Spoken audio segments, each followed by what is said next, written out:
I used to think my apartment was haunted. Not because I saw shadows, not because the things moved, because every single night at exactly 2:13 a.m., someone whispered my name. The first time it happened, I was half asleep. Alyssa, I jolted awake. My room was dark except for the glow of my TV screensaver bouncing around the walls. I checked my phone. 2:13 a.m. I sat there listening. Nothing. I laughed at myself and went back to sleep. The next night, it happened again. Alyssa. Closer this time. Like someone was standing outside my bedroom door. I grabbed a baseball bat beside my bed and opened the door fast enough to catch someone if they were there. But the hallway was empty. Dead silent. The only thing moving was the ceiling fan at the end of the hall. After a week of it happening every night, I stopped sleeping normally. I started recording audio on my phone before bed. Started pushing chairs against my door. Started checking closets, under the bed, the windows, everything. My friends thought stress was making me hear things. But then I played them the recording.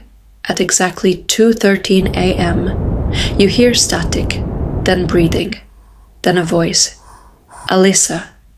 Not soft anymore, wet. Like the person speaking had something in their mouth. My friend Jasmine went pale. Why does it sound inside the room? That sentence stayed with me. Inside the room. The next night, I decided to stay awake. 2:11 a.m. Nothing. 2:12 a.m. My chest tightened so hard it hurt. Then, creak, not the hallway, my closet. The door slowly opened by itself, just an inch. Then 2, then 3.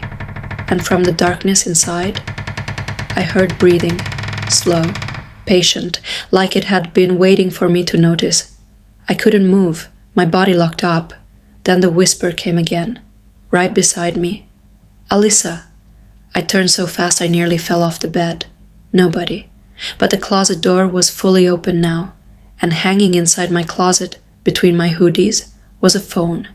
An old cracked iPhone, screen glowing, recording me.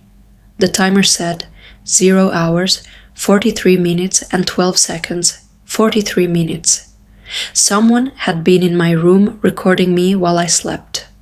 I grabbed the phone and ran out of the apartment screaming. Police came within minutes. They searched everything. Then one officer asked me a question I'll never forget.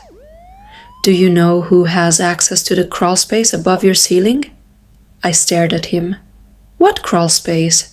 That's when he pointed up. There was a small square cut out above my shower. Painted over, almost invisible.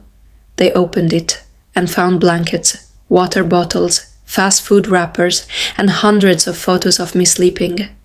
The officer eventually pulled me aside. His face looked wrong, pale, disturbed. There's something else. He handed me another phone they found up there. It was full of videos.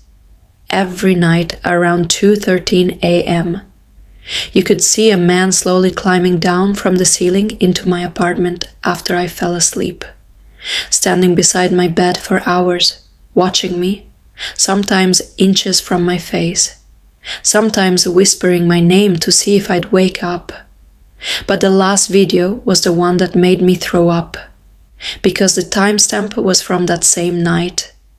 In the video, I'm sitting frozen on my bed, staring at the closet, and behind me, just barely visible in the darkness, the man is already standing inside my room, smiling, waiting for me to turn around.